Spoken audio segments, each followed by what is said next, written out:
Video में हमने study की थी सर्कुलर फ्लो ऑफ इनकम का सर्कुलर फ्लो कैसे होता है, एक फेज से दूसरे फेज में किस तरह से इनकम सर्कुलेट होती है। जितना प्रोडक्शन अपनी इकोनॉमी में जितना प्रोडक्शन होता है वही उसकी फैक्टर की क्या होती है, इनकम जनरेट होती है, और फैक्टर की इनकम जो जनरेट होती है वही क्या होता है, एक्सपेंडिचर होता है। यानी हम ये बात करें बेटा, एक सेक्टर की इनकम दूसरे सेक्टर का एक्सपेंडिचर हो सकता है।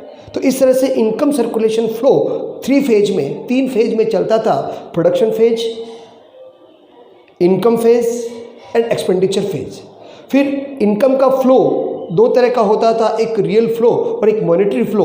रियल फ्लो में हम गुड्स और सर्विस का एक्सचेंज करते थे, जबकि मॉनेटरी फ्लो में गुड्स और सर्विसेज को हम मॉनेटरी मनी के रूप में अपन उसको क्या करते थे, एक्सचेंज करते थे। आज हम पढ़ेंगे बेटा models of circular flow of income, यानी सर्कुलर फ्लो ऑफ इनकम के मॉडल कौन कौन से हैं, यानी वेरियस सेक्टर में सर्कुलर फ्लो ऑफ इनकम किस तरह से होता है। हम यहाँ पर 2 सेक्टर मॉडल, 3 सेक्टर मॉडल और 4 सेक्टर मॉडल पढ़ेंगे। 2 सेक्टर मॉडल में हम 2 सेक्टर लेंगे, एक हाउस होल्ड सेक्टर लेंगे, एक प्रोड्यूसर सेक्टर लेंगे, जिसमें हम गवर्नमेंट सेक्टर और फॉरेन सेक्टर का हमें कोई लेना देना नहीं है। 3 सेक्टर मॉडल में हम हाउस होल्ड सेक्टर लेंगे, प्रोड्यूसर सेक्टर लेंगे और गवर्नमेंट सेक्टर लेंगे। और इसी तरह से 4 सेक्टर मॉडल में हम house hold sector, producer sector, government sector और फॉरेन सेक्टर की स्टडी करेंगे। तो अब हम स्टडी करने जा रहे हैं बेटा 2 सेक्टर मॉडल। और बेटा याद रखें कि सर्कुलर फ्लो ऑफ इनकम 2 तरह का होता था, रियल फ्लो और मॉनेटरी फ्लो। हम ये मॉडल्स में वेरियस सेक्टर में हम मॉनेटरी फ्लो की ही हम क्या करेंगे, स्टडी करेंगे। हालांकि 2 सेक्टर मॉडल में रियल फ्लो भी होता है और मॉनेटरी फ्लो भी होता है। स्टडी करते हैं 2 सेक्टर मॉडल, यानी सर्कुलर फ्लो ऑफ इनकम कितने सेक्टर में बेटा, 2 सेक्टर में। तो मैंने आपको बताया था 2 सेक्टर मॉडल में ओनली फॉर 2 सेक्टर ही रहेंगे, एक हाउस होल्ड सेक्टर रहेगा और एक फर्म या प्रोड्यूसर सेक्टर रहेगा। गवर्नमेंट सेक्टर और फॉरेन सेक्टर से हमें कोई लेना देना नहीं है। तो पहला वर्ड याद रखें बेटा, ये एक ऐसी सिंपल इकोनॉमी है जिसमें ओनली फॉर 2 सेक्टर रहेंगे, एक फर्म सेक्टर रहेगा, एक हाउस होल्ड सेक्टर रहेगा। और इन दोनों के बीच, फर्म सेक्टर और हाउस होल्ड सेक्टर के बीच इनकम सर्कुलर फ्लो चलेगा, लेकिन यहाँ दोनों फ्लो हो सकते हैं, एक रियल फ्लो भी हो सकता है और मॉनेटरी फ्लो भी हो सकता है। तो फर्स्ट लाइन अपनी, in simple economy there are only 2 sector, household sector and producer sector. It deal with circular flow, in दोनों के बीच डील होती है सर्कुलर फ्लो की। कौन कौन सी, रियल फ्लो की भी हो सकती है और मॉनेटरी फ्लो या मनी फ्लो की भी हो सकती है बिटवीन दीज 2 सेक्टर। 2 सेक्टर कौन कौन से बेटा, पहला house hold sector. Household sector क्या करेगा बेटा, house hold sector firm sector को फैक्टर सर्विस प्रोवाइड कराएगा। House hold sector firm sector को फैक्टर सर्विस प्रोवाइड कराएगा। क्या क्या, house hold sector firm sector को लैंड, लेबर, कैपिटल, एंटरप्रेन्योर, इस तरह की फैक्टर सर्विस फर्म सेक्टर को प्रोवाइड कराता है। तो फर्म भी कम नहीं है, फर्म वापस क्या करती है, फर्म सेक्टर जो है वो हाउस होल्ड सेक्टर को गुड्स एंड सर्विस क्या करती है, प्रोवाइड कराती है। इस तरह से ये कौन सा फ्लो बेटा, रियल फ्लो, इसको फिजिकल फ्लो भी कहते हैं। क्यों, क्योंकि ये क्या कर रहा है बेटा, हाउस होल्ड सेक्टर इसको फैक्टर दे रहा है और फर्म इसको गुड्स और सर्विस दे रहा है, यानी बार्टर सिस्टम एक तरह से, कमोडिटी टू कमोडिटी एक्सचेंज है। ठीक है, ये हाउस होल्ड सेक्टर ने फैक्टर सर्विस प्रोवाइड करा दी और फर्म सेक्टर ने गुड्स और सर्विस को प्रोवाइड करा दिया। लेकिन ये कौन सा फ्लो है बेटा, ओनली फॉर रियल फ्लो। लेकिन हो सकता है मॉनेटरी फ्लो, तो वापस क्या करेगा, फर्म क्या करेगा, जब इसको फैक्टर सर्विस प्रोवाइड करा रहा है तो फर्म फैक्टर का वापस क्या कर देगी, पेमेंट कर देगी। फैक्टर की जो फैक्टर को इनकम से पेमेंट कर देगी। फर्म ने जो गुड सर्विस सेल की है उसका पेमेंट आएगा, उस पेमेंट को फैक्टर पेमेंट के रूप में लैंड को रेंट दे देगी, लेबर को वेजेस दे देगी, कैपिटल को इंटरेस्ट प्रोवाइड करा देगी और एंटरप्रेन्योर को प्रॉफिट देकर अपना फैक्टर को वापस हाउस होल्ड सेक्टर को क्या कर देगी, पेमेंट कर देगी। मैंने आपको बोला था बेटा, फर्म इसको गुड्स और सर्विस प्रोवाइड कराता है, तो हाउस होल्ड सेक्टर को जब इनकम जनरेट हुई है, फैक्टर को पेमेंट हो गया, तो ये पेमेंट जो इसके पास आया, इनकम जो आया है, वो इनकम वापस कंजप्शन एक्सपेंडिचर के रूप में वापस किसके पास आ जाएगा बेटा, फर्म के पास आ जाएगा। यानी एक सेक्टर की इनकम दूसरे सेक्टर का एक्सपेंडिचर और एक सेक्टर का एक्सपेंडिचर दूसरे सेक्टर की क्या होती है, इनकम होती है। यानी इनके बीच में जितनी इनकम जनरेट होती उतना ही एक्सपेंडिचर होता है। नंबर वन, कोई इसमें क्या क्या एजम्पशंस लेके चलनी है अपने को। नंबर वन, कोई सेविंग्स नहीं होती है। हाउस होल्ड सेक्टर की एंटायर इनकम एक्सपेंडिचर हो जाती है और फर्म की एंटायर इनकम वापस एक्सपेंडिचर हो जाती है। गवर्नमेंट सेक्टर से हमें कोई लेना देना नहीं है। गवर्नमेंट की पॉलिसी से ये इकोनॉमी बिल्कुल इफेक्ट नहीं होती है। नंबर थर्ड, फॉरेन सेक्टर जितना भी है जहां हम एक्सपोर्ट और इंपोर्ट करते हैं, तो यहाँ पर ध्यान दें, एक्सपोर्ट और इंपोर्ट की नाइदर एक्सपोर्ट नॉर इंपोर्ट, न तो एक्सपोर्ट होता है न इंपोर्ट होता है, यानी फॉरेन सेक्टर से हमें कोई लेना देना नहीं है। यानी हमारे यहाँ एट प्रेजेंट में अभी कौन सी इकोनॉमी चलेगी बेटा? Closed economy. इकोनॉमी दो तरह की होती है, एक ओपन इकोनॉमी, एक दूसरी क्या होती है बेटा? Close economy. ओपन इकोनॉमी का मतलब है एक कंट्री का रेस्ट ऑफ वर्ल्ड के साथ अगर एक्सपोर्ट और इंपोर्ट होता है तो उसको क्या कहते हैं बेटा? Open economy. और जब एक कंट्री का रेस्ट ऑफ वर्ल्ड के साथ दूसरे देशों के साथ किसी प्रकार का एक्सपोर्ट और इंपोर्ट नहीं हो तो वो कौन सी इकोनॉमी कहलाएगी बेटा? Close economy. और यहाँ पर क्लोज इकोनॉमी लेनी है, यानी household sector only for depend रहता है कौन सी पर? डोमेस्टिक प्रोडक्शन पर ही वो डिपेंड रहता है। फॉरेन ट्रेड नहीं होता है, एक्सपोर्ट इंपोर्ट नहीं होता है। तो मैंने आपको एजम्पशंस ली है, only two sector, household sector रहेगा, प्रोड्यूसर सेक्टर रहेगा, गवर्नमेंट सेक्टर और फॉरेन सेक्टर का कोई लेना देना नहीं है। Second, household sector spend its entire income. Household sector अपनी सारी इनकम जितनी भी जनरेट हो रही है वो क्या कर देगा? स्पेंड कर देगा। There is no saving in economy. Economy में किसी प्रकार की कोई सेविंग नहीं है, यानी एंटायर इनकम एक्सपेंडिचर और फर्म की इनकम वापस क्या होगी? एक्सपेंडिचर। यानी अपनी इकोनॉमी में किसी तरह की कोई सेविंग्स नहीं होगी। थर्ड बेटा, अपनी इकोनॉमी कौन सी रहेगी बेटा? क्लोज इकोनॉमी रहेगी। नाइदर एक्सपोर्ट होगा नॉर इंपोर्ट होगा, no foreign trade. Foreign trade से कोई लेना देना नहीं, फॉरेन सेक्टर से हमें कोई लेना देना नहीं है। ओनली फॉर कौन सी इकोनॉमी रहेगी? क्लोज इकोनॉमी रहेगी। और इसी तरह से फोर्थ मैंने लिया है, there is no government sector in economy. Economy में किसी प्रकार का कोई गवर्नमेंट सेक्टर नहीं है। गवर्नमेंट पॉलिसी से ये टू सेक्टर मॉडल किसी तरह से कोई इफेक्ट नहीं होगा। तो फाइनल वे में हम बात कर सकते हैं बेटा, टू सेक्टर मॉडल में house hold sector factor service provide कराता है, firm sector goods and service provide कराता है। वापस फर्म सेक्टर फैक्टर को payment, rent, wages, interest, profit, ये मॉनेटरी फ्लो है बेटा। और हाउस होल्ड सेक्टर वापस इसको कंजप्शन एक्सपेंडिचर, गुड्स और सर्विस जब खरीदता परचेज करता है उसका वापस पेमेंट कर देता है। तो गुड्स फैक्टर सर्विस प्रोवाइड कराना और गुड सर्विस प्रोवाइड कराना रियल फ्लो है, ठीक है। फैक्टर का पेमेंट करना और गुड सर्विस का वापस पेमेंट करना, ये कौन सा फ्लो बेटा? मॉनेटरी फ्लो है। तो two sector model in simple economy, there are only two sector, household sector, producer sector. It deal with circular flow, दोनों फ्लो डील होते हैं, रियल फ्लो और money flow between two sector में। इसमें दो sector है, household sector और producer sector. Household sector provide कराता है सर्विस कौन से सेक्टर को? प्रोड्यूसर सेक्टर को, और कंज्यूम करता है गुड्स और service finally produce by the producer sector. Producer sector क्या करता है? फर्म प्रोड्यूस करती है गुड्स और सर्विसेज को which are sold to the household, और वो हाउस होल्ड को क्या कर देती है? सेल कर देती है। इसी तरह से इसमें क्या एजम्पशंस लेनी बेटा? ओनली टू सेक्टर रहेंगे, हाउस होल्ड सेक्टर और प्रोड्यूसर सेक्टर रहेंगे। गवर्नमेंट सेक्टर फॉरेन सेक्टर से हमें कोई लेना देना नहीं है। Household sector spend its entire income, अपनी हाउस होल्ड सेक्टर अपनी सारी इनकम जितनी भी जनरेट होती है वो एक्सपेंडिचर कर देता है। There is no saving in economy. Economy में किसी तरह की कोई सेविंग नहीं है। थर्ड पॉइंट, इकोनॉमी जो अपने यहाँ है वो क्लोज इकोनॉमी है। इस इकोनॉमी में नाइदर एक्सपोर्ट नॉर इंपोर्ट, न तो एक्सपोर्ट होते हैं न इंपोर्ट होते हैं। फॉरेन ट्रेड से हमें कोई लेना देना नहीं है। इसी तरह से fourth, there is no government sector in economy, यहाँ पर कोई गवर्नमेंट सेक्टर नहीं है। गवर्नमेंट पॉलिसी से ये मॉडल किसी तरह का कोई इफेक्ट नहीं होता है। लास्ट में टू सेक्टर मॉडल में अपने क्या क्या कंक्लूजन्स रहेंगे? तो कंक्लूजन्स क्या क्या रहेंगे? नंबर वन, टोटल प्रोडक्शन और टोटल कंजप्शन क्या होगा? इक्वल होगा। यानी फर्म सेक्टर का जितना भी प्रोडक्शन है वो इक्वल होगा किसका? हाउस होल्ड सेक्टर का कंजप्शन। फर्स्ट इंपॉर्टेंट लाइन ध्यान रखें कि total productions of firm sector is equal to total consumptions of household sector. पहला, फर्म सेक्टर जितना फैक्टर पेमेंट करेगा उतना ही फैक्टर की इनकम हाउस होल्ड सेक्टर की क्या होगी? इनकम होगी। यानी factor payment by firm sector and total income किसकी बेटा? हाउस होल्ड सेक्टर की, दोनों की क्या होगी? इक्वल होगी। थर्ड बेटा, कंजप्शन एक्सपेंडिचर और फैक्टर इनकम दोनों ही क्या होगी? इक्वल। यानी फर्म सेक्टर को हाउस होल्ड सेक्टर को जितनी फर्म फैक्टर इनकम जनरेट होगी वही हाउस होल्ड सेक्टर उतना ही क्या कर देगा, कंजप्शन एक्सपेंडिचर कर देगा। तो मैंने लिखा बेटा consumption expenditure of household sector, consumption expenditure of household sector is equal to the value of income of household sector. यानी हाउस होल्ड सेक्टर की जितनी इनकम होती है वही क्या होगा, एक्सपेंडिचर होगा। और लास्ट एंड फाइनल बहुत इंपॉर्टेंट है बेटा कि रियल फ्लो और monetary flow, two sector model में मैंने बोला था दोनों फ्लो हो सकते हैं, रियल और मॉनेटरी। तो रियल फ्लो की वैल्यू और मनी फ्लो की वैल्यू दोनों क्या होगी, इक्वल।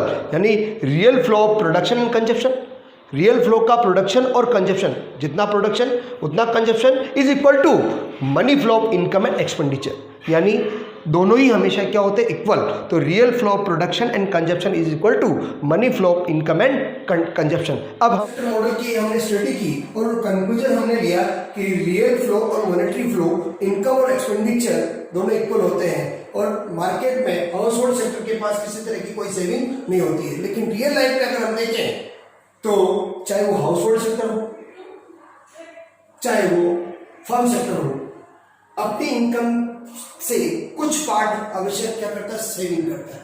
तो ऐसे कंडीशन में क्या होगा, तो हम एक नई चीज लेके आ रहे हैं, फाइनेंशियल सिस्टम। यानी हम लेके आ रहे हैं कि circular flow model in two sector economy with financial system. Banking system, monetary market होता है बेटा, मनी मार्केट होता है, कैपिटल मार्केट होता है। तो वो फाइनेंशियल सिस्टम जो है वो किस तरह से इन टू सेक्टर मॉडल में अपनी सर्विस प्रोवाइड कराता है। तो अगर रियल लाइफ में देखें तो नंबर 1 हाउस होल्ड सेक्टर और फर्म सेक्टर अपनी टोटल इनकम को एक्सपेंडिचर कभी नहीं करता है, कुछ पार्ट वो क्या करता है, सेविंग करता है। हाउस होल्ड सेक्टर इसलिए सेविंग करता है कि फ्यूचर में उसके यूज आ सके। फर्म सेक्टर इसलिए करता है कि वो इन्वेस्टमेंट कर सके, डेप्रिसिएशन जब हुए तो उसको उसके लिए कुछ पेमेंट एंड डिस्ट्रीब्यूट प्रॉफिट अपने पास रखता है। तो मैंने लिखा बेटा in reality house hold do not spend entire income on consumption, they save a part of there income. अपनी इनकम का कुछ पार्ट क्या करता है, सेव रखता है। इसी तरह से फर्म भी क्या करती है, firm may not distribute all their receipts to household sector, they may save a part of their receipts in form of undistribute profit के रूप में, ताकि इन फ्यूचर उसका यूज किया जा सके। तो फिर इस सेविंग को क्या करते हैं, तो इस सेविंग के लिए एक फाइनेंशियल सिस्टम है। Firm sector, household sector अपनी सेविंग, जितनी भी सेविंग्स होती है वो क्या करता है, इस फाइनेंशियल सिस्टम में क्या करता है, डिपॉजिट करवा देता है। तो फाइनेंशियल सिस्टम क्या करता है, जब सेविंग इसके पास आती है तो फर्म सेक्टर को अगर रिक्वायरमेंट होती है तो इन्वेस्टमेंट के रूप में उसको लेंड कर देता है, बोरिंग कर देता है। और हाउस होल्ड सेक्टर को भी हो सकता है कि कुछ एसेट्स बनानी है, बिल्डिंग बनानी है, तो उसको बोरिंग के रूप में वापस क्या कर देता है, उधार दे देता है। तो ऐसी कंडीशन में क्या होगा, वापस इनकम और एक्सपेंडिचर वापस क्या हो जाएगा बेटा, बराबर हो जाएगा। तो in this diagram show that saving of household and firm go to the financial market. यानी फर्म की और हाउस होल्ड की जो सेविंग्स है वो फाइनेंशियल मार्केट में चली जाती है। और फाइनेंशियल मार्केट क्या करता है, फाइनेंशियल मार्केट लेंड्स करता है मनी को उधार देता है। तो किस को, फर्म को भी फर्म को दे सकता है to purchase the plant and equipment, firm को प्लांट्स और इक्विपमेंट परचेज करने के लिए, and to household build assets and house या बिल्डिंग मटेरियल, बिल्डिंग बनाने के लिए उसको क्या करता है, बोरोइंग कर देता है। इस तरह से वापस एक सेक्टर की इनकम दूसरे सेक्टर का क्या बन जाती है, एक्सपेंडिचर बन जाती है, और अपनी इकोनॉमी जो है वो इक्विलिब्रियम पर आ जाती है। टू सेक्टर मॉडल को हमने बहुत ही डेफिनेट इसलिए पढ़ा कि 12th बोर्ड सीबीएसई में टू सेक्टर मॉडल ही बहुत ज्यादा इंपॉर्टेंट है। 3 सेक्टर मॉडल और 4 सेक्टर मॉडल इतना इंपॉर्टेंट नहीं है, फिर भी हम उसकी स्टडी करेंगे। लेकिन बेटा एग्जाम वे में अगर हम देखें तो 2 सेक्टर मॉडल अपने आप में बहुत ही इंपॉर्टेंट है। इसलिए हमने 2 सेक्टर मॉडल क्या होता है, 2 सेक्टर मॉडल में कौन कौन से सेक्टर होते हैं, क्या एजम्पशंस होती है, एजम्पशंस होने के बाद हमने 2 सेक्टर मॉडल का डायग्राम स्टडी किया था। डायग्राम स्टडी करने के बाद में उनके कंक्लूजन निकाले थे। कंक्लूजन में हमने कहा था कि रियल फ्लो और मॉनेटरी फ्लो, टोटल इनकम और टोटल एक्सपेंडिचर, टोटल प्रोडक्शन और टोटल इनकम दोनों क्या होता था, इक्वल होता था। वहाँ कोई सेविंग्स नहीं थी। लेकिन रियल लाइफ में देखें तो हाउस होल्ड सेक्टर हो चाहे फर्म सेक्टर कुछ सेविंग्स करता है तो वो सेविंग्स इसमें चली जाएगी बेटा। एक वैल्यू बेस्ड क्वेश्चन आता है कि अगर फाइनेंशियल सिस्टम इसमें आ जाए तो ऐसी कंडीशन में क्या होगा, तो फाइनेंशियल सिस्टम जब आ जाता है तो वो क्या करता है, हाउस होल्ड सेक्टर और फर्म सेक्टर की सेविंग्स को ले लेता है और वापस हाउस होल्ड सेक्टर और फर्म सेक्टर को रिक्वायर होने पर, मनी की रिक्वायर होने पर उसको बोरिंग कर देता है और ताकि ये हाउस होल्ड सेक्टर अपने एसेट्स बना सके, अपने हाउस बना सके और फर्म जो है अपने प्लांट और इक्विपमेंट को क्या कर सके, परचेज कर सके। अब हम स्टडी करेंगे 3 सेक्टर मॉडल। 2 सेक्टर मॉडल की स्टडी के बाद अब हम स्टडी करते हैं 3 सेक्टर मॉडल।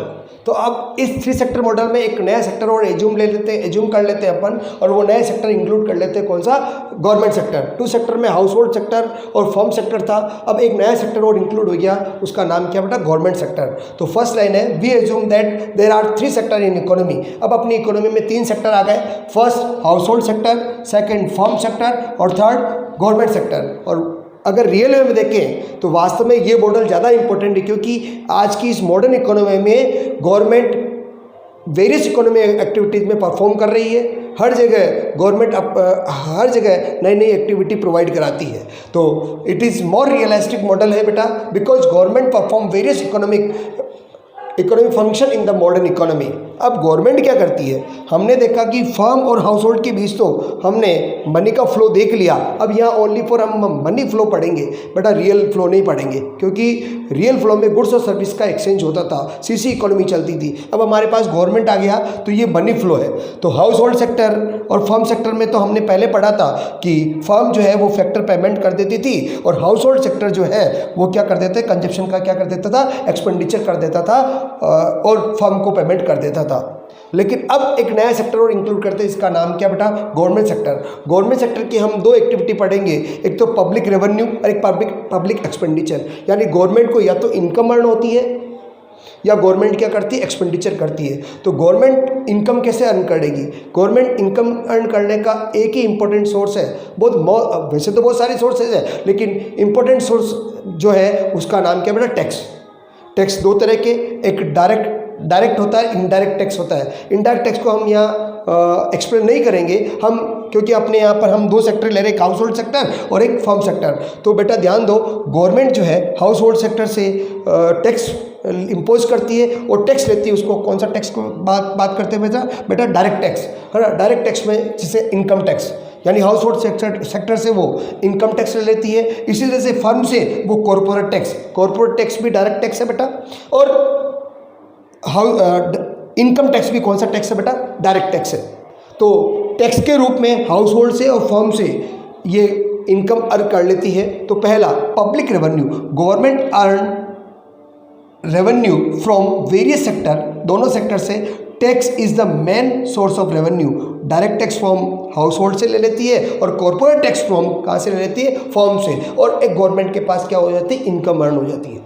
तो गवर्नमेंट उस पैसे को क्या करेगी, वापस सोशल वेलफेयर के लिए उसको क्या करती है, एक्सपेंडिचर करती है। अब वो एक्सपेंडिचर किस तरह से करती है, नंबर 1 पहला गवर्नमेंट सेक्टर हाउस होल्ड को, जो हाउस होल्ड इसको फैक्टर सर्विस प्रोवाइड कराता है तो उसको फैक्टर सर्विस का क्या कर देती है, पेमेंट कर देती है। और गवर्नमेंट जो है सोशल वेलफेयर को इंक्रीज करने के लिए बीपीएल, बिलो पॉवर्टी लो के जो पर्सन होते हैं उनको ट्रांसफ़र पेमेंट के रूप में भी कुछ एक्सपेंडिचर करती है, जैसे जस्ट लाइक के ओल्ड एज पेंशन होना, स्कॉलरशिप। ये वन साइडेड पेमेंट है। गवर्नमेंट इसके बदले पब्लिक से किसी प्रकार का कोई वर्क नहीं करवाती है, ये वन साइडेड पेमेंट होता है। तो गवर्नमेंट हाउस होल्ड को फैक्टर पेमेंट करती है, नंबर 2 ट्रांसफ़र पेमेंट करती है। फिर गवर्नमेंट सेक्टर फर्म को भी पेमेंट करती है, कंजप्शन एक्सपेंडिचर, यानी फर्म से गुड्स और सर्विस यहाँ जब आती है गवर्नमेंट सेक्टर के पास फर्म से, तो वापस कंजप्शन का एक्सपेंडिचर करती है। और कुछ इंडस्ट्री ऐसी होती है जो सिक इंडस्ट्री होती है, जो बंद होने वाली इंडस्ट्री होती है, कभी कभी उनको सब्सिडी प्रोवाइड कराती है, जैसे गैस एजेंसी, ताकि पब्लिक का वेलफेयर बढ़े, प्राइस लेवल कम हो, तो गैस एजेंसी को सब्सिडी प्रोवाइड कराना, पेट्रोल को सब्सिडी प्रोवाइड कराना, इलेक्ट्रिसिटी में सब्सिडी प्रोवाइड कराना। तो ये फर्म सेक्टर को सब्सिडी प्रोवाइड कराने के रूप में भी क्या होता है, एक्सपेंडिचर। तो बेटा गवर्नमेंट क्या करती है, इनकम अर्न कहाँ से करेगी बेटा, टैक्स से करेगी और वापस पेमेंट कर देती है। वो क्या, एक तो नंबर 1 कंजप्शन एक्सपेंडिचर, सब्सिडी के रूप में फर्म को दे देती है, और गवर्नमेंट जो है हाउस होल्ड को फैक्टर पेमेंट करती है और ट्रांसफर पेमेंट करती है। तो बेटा ध्यान दो, tax government expenditure real way में देखें तो government perform various economic function in modern economy. वो कौन कौन से फंक्शन है? टैक्स लेती है, गवर्नमेंट एक्सपेंडिचर करती है, ट्रांसफर पेमेंट देती है। Are the major activity of the government which are include circular flow of income. हमने इसको सर्कुलर फ्लो ऑफ इनकम में इंक्लूड किया। दो तरह की एक्टिविटी, पब्लिक रेवेन्यू और पब्लिक एक्सपेंडिचर। पब्लिक रेवेन्यू में government earn revenue from various sector, tax is the main source है। डायरेक्ट टैक्स हाउस होल्ड से ले लेगी, डायरेक्ट टैक्स में इनकम टैक्स है बेटा। डायरेक्ट टैक्स में कौन सा टैक्स बेटा? इनकम टैक्स है। और कॉर्पोरेट टैक्स कहाँ से ले लेगी? फर्म से ले लेगी। पब्लिक एक्सपेंडिचर किससे करती है? Salary given household, provide factor payment, factor service जो प्रोवाइड कराता है उसको सैलरी दे देती है। Payment to firm buying their product, यानी फर्म गवर्नमेंट जो है यहाँ से जो प्रोडक्ट परचेज करती है उसका कंजप्शन एक्सपेंडिचर कर देती है। ट्रांसफर पेमेंट जिसमें old age pension, scholarship made to household sector by government इसको प्रोवाइड करा देती है। और इसी तरह से सब्सिडी देती है, गिवन किसको बेटा? Subsidy given to industry, firm sector को बाय द गवर्नमेंट। इस तरह से गवर्नमेंट की इनकम और एक्सपेंडिचर क्या हो जाता है? इक्वल हो जाता है। वापस वही बात करते हैं कि हो सकता है कभी कभी जिस तरह से हाउस होल्ड सेविंग करता है, फर्म सेविंग करता है, उस तरह से हो सकता है गवर्नमेंट सेक्टर भी क्या करे? सेविंग करे। तो हम एक नया सेक्टर लेके आते हैं, फाइनेंशियल मैनेजमेंट लेते हैं, फाइनेंशियल इंस्टीट्यूट लेके आते हैं। तो यहाँ पर देखिए बेटा, फाइनेंशियल सिस्टम में क्या होगा? सेविंग जितनी भी होगी, चाहे वो हाउस होल्ड की हो, चाहे वो फर्म की हो, चाहे गवर्नमेंट सेक्टर की, वो सेविंग्स कहाँ डिपॉजिट हो जाएगी बेटा?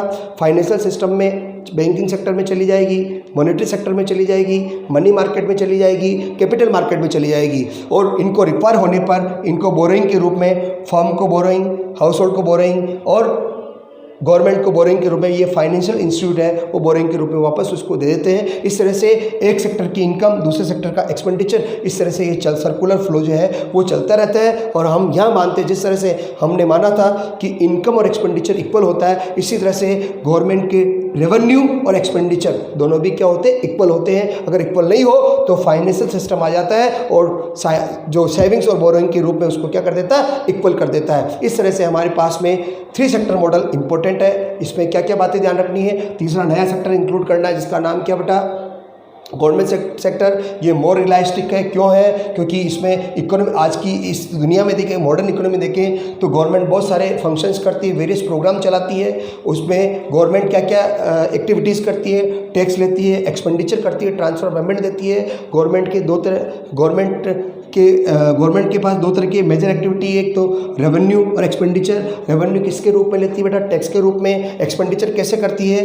हाउस होल्ड सेक्टर को सैलरी प्रोवाइड करा देती है ना। फर्म सेक्टर को गुड्स और सर्विस का पेमेंट कर देती, प्रोडक्ट का पेमेंट कर देती, कंजप्शन एक्सपेंडिचर कर देती है। ठीक है। इसी तरह से हाउस होल्ड सेक्टर को ट्रांसफर पेमेंट करती है और फर्म सेक्टर को क्या देती है? सब्सिडी देती है। इस तरह से अपना ये 3 सेक्टर मॉडल क्या होता है? एंड होता है। अब हम स्टडी करेंगे 4 सेक्टर मॉडल। अब हम स्टडी करते बेटा 4 सेक्टर मॉडल। 2 सेक्टर मॉडल में हमारे पास में 2 सेक्टर थे, फर्म था और हाउस होल्ड सेक्टर था। 3 सेक्टर मॉडल में हमारे पास में house hold sector, firm sector और गवर्नमेंट सेक्टर था। अब हम एक 4 सेक्टर मॉडल इकोनॉमी पढ़ते हैं अपन। 4 सेक्टर मॉडल पढ़ते हैं, circular flow of income in 4 sector economy. एक नया सेक्टर और लेकर आते हैं जिसको हम फॉरेन सेक्टर बोलते हैं या रेस्ट ऑफ वर्ल्ड बोलते हैं, पहली बात।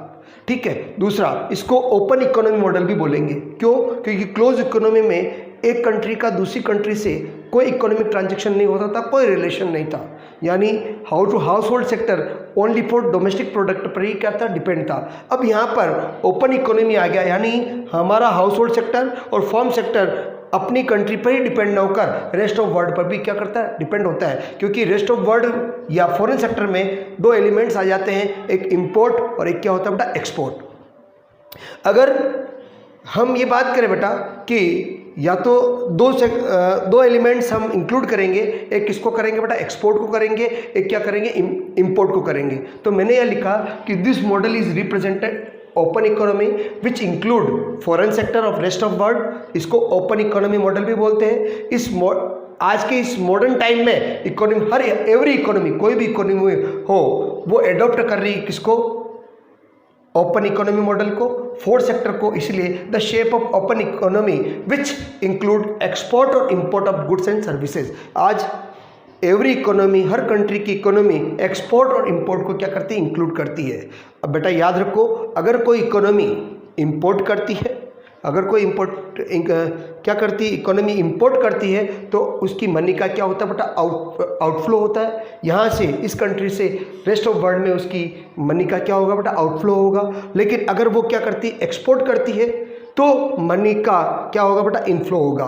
तो यहाँ बेटा मैंने आपको ध्यान दो, यहाँ लिखा मैंने कि अगर अपनी कंट्री की कोई फर्म रेस्ट ऑफ वर्ल्ड में अगर इंपोर्ट करती है, क्या करेगी बेटा, इंपोर्ट करती है तो इंपोर्ट का उन्हें पेमेंट देना पड़ेगा। लेकिन एक्सपोर्ट करती है तो क्या होगा बेटा, एक्सपोर्ट की रिसिप्ट अपने पास आ जाएगी। इसी तरह से हाउस होल्ड सेक्टर भी अगर रेस्ट ऑफ वर्ल्ड को यानी फैक्टर प्रोवाइड करा रहा है तो रेस्ट ऑफ वर्ल्ड उसको नेट फैक्टर पेमेंट कर देगा। नेट फैक्टर का मतलब है कि अपनी कंट्री से कोई फैक्टर वहाँ गया और वहाँ की कंट्री से अपने यहाँ पर कोई फैक्टर आया, तो उन दोनों का रिसिप्ट और पेमेंट होता है, उन दोनों का डिफरेंस नेट फैक्टर पेमेंट है। अगर प्लस है तो पॉजिटिव हो जाएगा, माइनस है तो क्या हो जाएगा, नेगेटिव हो जाएगा। इसी तरह से रेस्ट ऑफ वर्ल्ड हो सकता है अपनी कंट्री को नेट ट्रांसफर पेमेंट भी दे।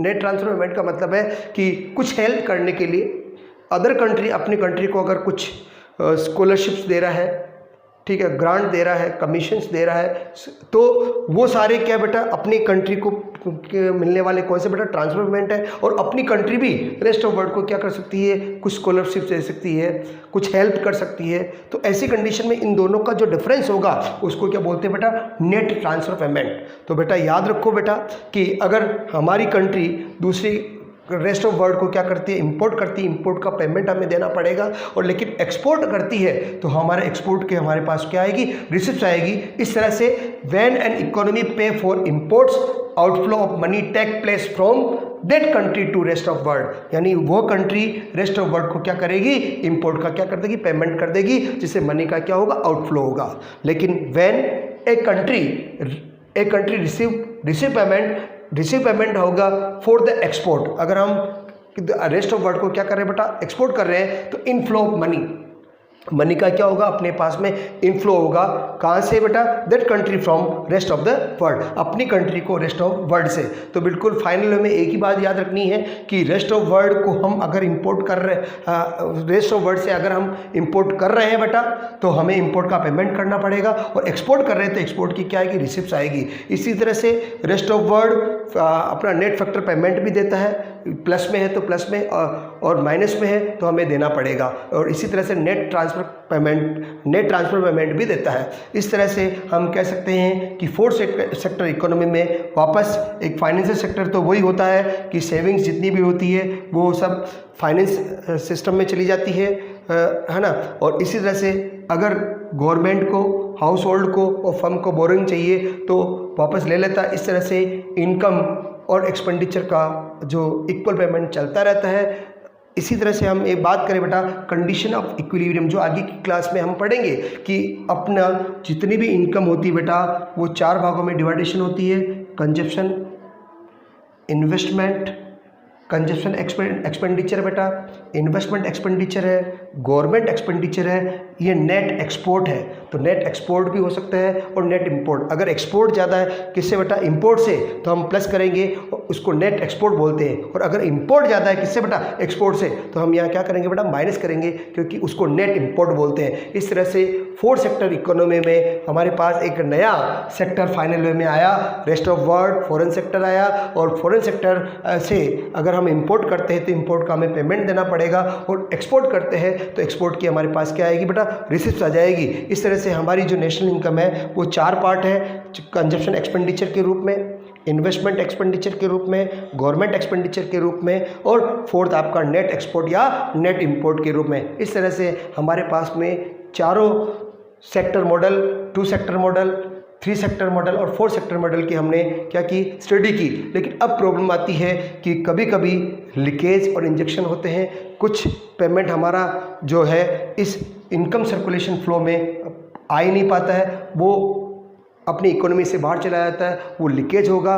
और जो अपनी इकोनॉमी के अंदर आएगा वो क्या होगा, इंजेक्शन होगा। तो अब हम स्टडी करेंगे लीकेज और इंजेक्शन की।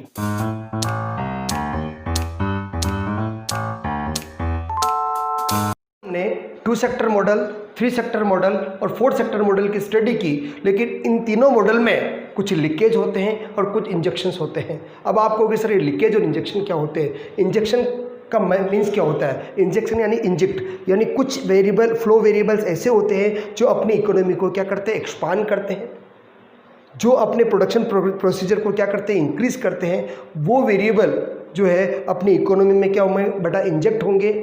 वो इंजेक्ट होते ही अपनी इकोनॉमी क्या होती है? एक्सपांड होती है। उसको हम क्या कहते हैं बेटा? इंजेक्शन कहते हैं, जिससे हमारा मनी का फ्लो जो है वो एडिशंस होता है और इंक्रीज होता है अपनी इनकम सर्कुलेशन फ्लो में।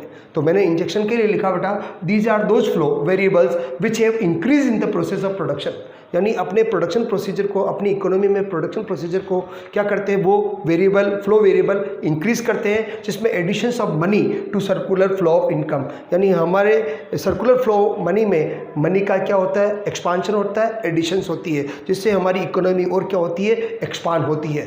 ठीक है, लेकिन लीकेज क्या होते हैं? वो फ्लो वेरिएबल जो हमारी इकोनॉमी को क्या करते हैं? कंप्रेस करते हैं, कम करते हैं, या नेगेटिव इम्पैक्ट पड़ता है किस पर? प्रोडक्शन प्रोसीजर पर। तो और हमारा जो मनी का यहाँ एडिशन मनी का फ्लो होता था वो वहाँ पर क्या होगा? विड्रॉ हो जाएगा। तो यहाँ लिखा बेटा, these are those flow variables which have negative impact of the process of production. तो लीकेज में negative impact of the process of production होता है, जबकि इंजेक्शन में increase in the process of production होता है। ठीक है, इसी तरह से लीकेज में withdrawal of money from the circular flow of income, यानी अपनी सर्कुलर फ्लो ऑफ इनकम से मनी जो है वो क्या होती है? विड्रॉल होती है। जबकि इंजेक्शन में क्या होगा? एडिशंस ऑफ मनी का क्या होता है? एडिशन होता है। ताकि एक बात और ध्यान रखें बेटा, अब लीकेज में अपनी जो इकोनॉमी है वो कंप्रेस होती है, और इसी तरह से इंजेक्शन में अपनी जो इकोनॉमी है वो क्या होती है? एक्सपांशन होती है। अब आप ये सोच रहे होंगे कि ऐसे कौन कौन से फ्लो वेरिएबल है जो इंजेक्ट है और लीकेज है, तो अपनी इकोनॉमी को एक्सपांड करने वाले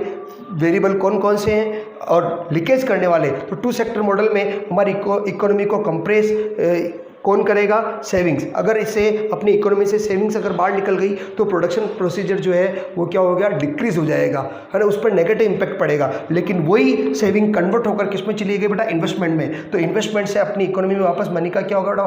फ्लो होगा, और ऐसी कंडीशन में अपनी इकोनॉमी क्या हो जाएगी बेटा? एक्सपांड हो जाएगी। तो टू सेक्टर मॉडल में लीकेज कौन है बेटा? सेविंग, और इंजेक्शन कौन है बेटा? इन्वेस्टमेंट। अब थ्री सेक्टर मॉडल में बात करें तो थ्री सेक्टर मॉडल में जैसे ही गवर्नमेंट आती है तो गवर्नमेंट अपने से क्या लेती है बेटा? टैक्स लेती है। टैक्स मनी का फ्लो को क्या कहते हैं? विड्रॉल कर देती है, जिससे क्या होगा? अपनी इकोनॉमी वापस क्या होगी? कंप्रेस होगी। लेकिन यही चीज़ अगर हम वापस के गवर्नमेंट एक्सपेंडिचर कर दें तो अपनी इकोनॉमी वापस क्या हो जाएगी? एक्सपांशन हो जाएगी। तो थ्री सेक्टर मॉडल में सेविंग और टैक्स लीकेज है, जबकि इन्वेस्टमेंट और गवर्नमेंट एक्सपेंडिचर ये दोनों वापस इकोनॉमी में आएंगे और अपनी इकोनॉमी क्या होगी? एक्सपांड होगी। इसी तरह से फोर्थ सेक्टर मॉडल की बात करें तो फोर्थ सेक्टर मॉडल में लीकेज कौन है? सेविंग्स है, टैक्स है, और नया एक और बड़ा इम्पोर्ट। अगर हमने अदर कंट्री से इम्पोर्ट किए तो हमें का मनी का पेमेंट करना पड़ेगा, तो हमारी मनी क्या होगी? विड्रॉल होगी। लेकिन अगर वही अपन ने क्या कर दिया?